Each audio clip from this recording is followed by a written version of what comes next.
sama-sama menunggu tadi ya. Akhirnya sidang sudah dimulai dan kami tadi sebagai penasihat hukum sudah hadir dari Asosiasi Advokat Indonesia cabang Jakarta Pusat ya, untuk mewakili salah satu dari terdakwa dalam persidangan terkait dengan penyebaran kasus penyebaran video yang berisi konten yang bersifat asusila ya.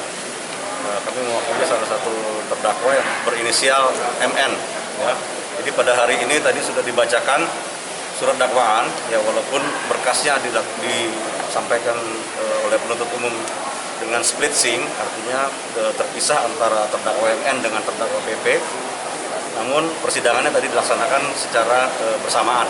Ya, kami dapat pahami bahwa itu adalah sebagai satu proses untuk mempersingkat juga dan mempermudah pemeriksaan dari kasus ini. Jadi kemungkinan kedepannya pun walaupun berkasnya dipisah akan dilakukan pemeriksaan secara bersamaan terhadap kedua terdakwa tersebut. Ya tadi sudah dibacakan surat dakwaan dari tuntutan. Kami sangat mengapresiasi upaya yang sudah dilakukan oleh penegak hukum baik itu kepolisian maupun kejaksaan, dan pada waktunya nanti juga pengadilan akan membawa keadilan ya, membawa keadilan bagi para terdakwa ini, para pihak terkait, dan yang paling penting keadilan bagi masyarakat luas ya. Kami harapkan kasus ini karena mendapat atensi juga dari media, disinilah kita bisa melihat nanti bagaimana keadilan itu bisa dihadirkan di dalam proses persidangan di tanah air kita Indonesia ini. Isi dakwaan sendiri mungkin salah satunya seperti apa, Pak? Ya, isi dakwaan sebenarnya sebagaimana kita sudah dengar ya, karena kan ini kasus teman-teman media juga sudah tahu sebetulnya. Dari proses penyidikan sudah berulang kali pihak polisian itu melakukan rilis. Ya, ini kaitannya dengan penyebaran video yang awalnya diduga atau mirip dengan GA, namun kemudian sudah diakui oleh GA bahwa itu memang dirinya. Dan kedua terdakwa ini, atau saya bahas klien saya aja ya, klien kami ini itu didakwa untuk 2 pasal, yaitu yang pertama tentang undang-undang pornografi ya, diduga menyebarluaskan konten yang bersifat pornografi ya, pornografi yang ada konten pornografinya. Itu adalah video yang berdurasi 19 detik tersebut. Yang kedua dengan modus operandi yang sama, dan kami juga didakwa untuk pasal undang-undang ITE untuk mentransmisikan konten yang bersifat asusila. Nah, jadi ada dua dakwaan. Gitu. Itu mungkin ancaman berapa, Pak? Ancaman berapa tahun? Ya, untuk ancamannya kalau undang-undang ITE itu hanya diatur paling lamanya aja, paling lamanya 6 tahun. Tapi kalau undang-undang pornografi memang ini sangat mengerikan ya, ancaman pidananya paling sedikit 6 bulan dan paling lama 12 tahun ya. Jadi memang pasal yang didakwakan terhadap klien kami ini memang pasal yang sangat serius gitu.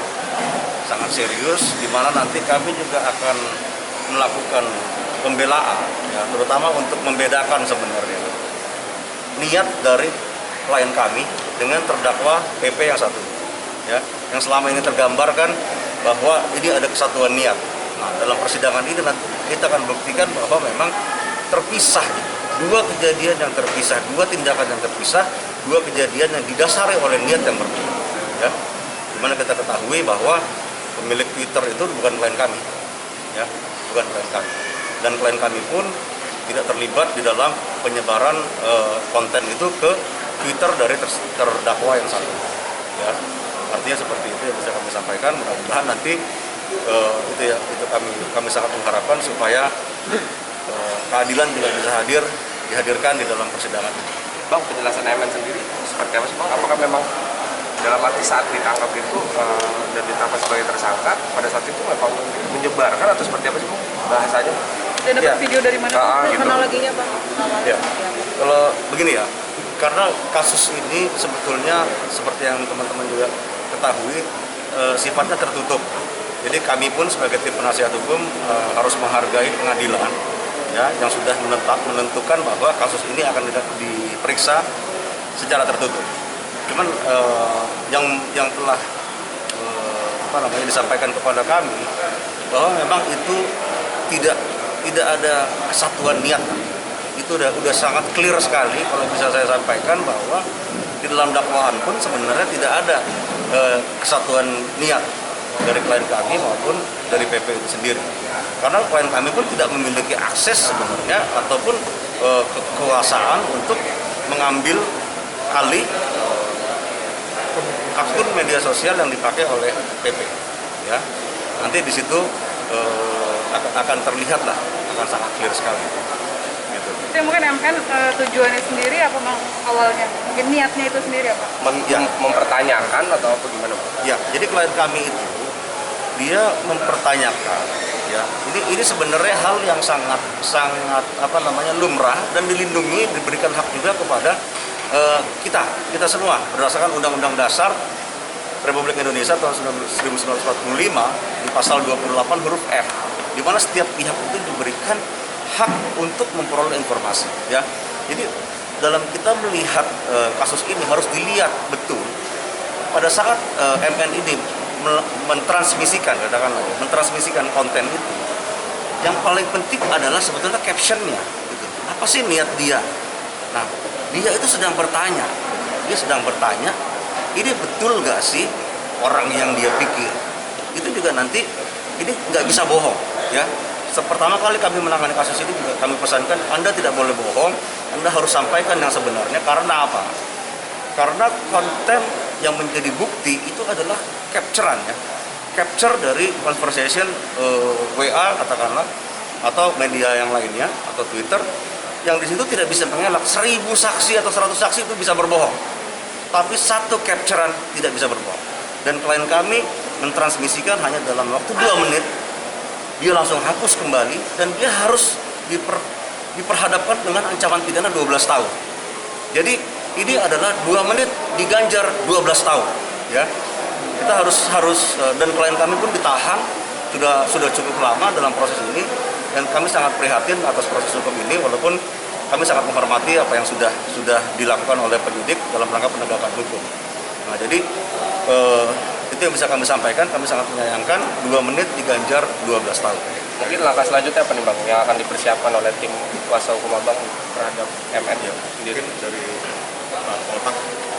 Jadi kalau kita dari tim kuasa hukum hanya untuk saat ini dan mengumpulkan bukti-bukti dulu. Jadi karena memang sifat perkara ini adalah tertutup, jadi untuk sementara ini kita belum bisa memberikan secara detail, ya. Nanti paling mungkin setelah diperiksa baru kita sampaikan. Kira-kira itu dari. Ada kemungkinan mungkin nanti GA atau NB akan Dipanggil jadi saksi, Bang? Oh iya, sebetulnya kami juga belum terima berkas berita acara pemeriksaan dari saksi-saksi, jadi kami juga belum tahu sebetulnya siapa saja saksi-saksi dalam perkara ini. Cuman kalau dari info-info dari teman-teman media juga bahwa GA kami rasa juga menjadi saksi dalam perkara ini walaupun kami belum yakin. Dan apabila dia menjadi saksi maka dia akan hadir, harus dihadirkan dalam rangka pembuktian dari surat dakwaan yang disampaikan oleh penuntut umum. ini sidang sudah selanjutnya atau pertama sih Bang? Ini sidang pertama dengan agenda pembacaan surat dakwaan. Sidang berikutnya nanti minggu depan itu sudah dimulai dengan pemeriksaan saksi. Jadi nanti untuk saksinya siapa, kami akan berkomunikasi dengan penuntut umum. Tapi yang paling tahu itu adalah penuntut umum karena dia yang berkewajiban untuk menghadirkan saksi di persidangan yang berikutnya. Dalam rangka dia membuktikan dakwaan.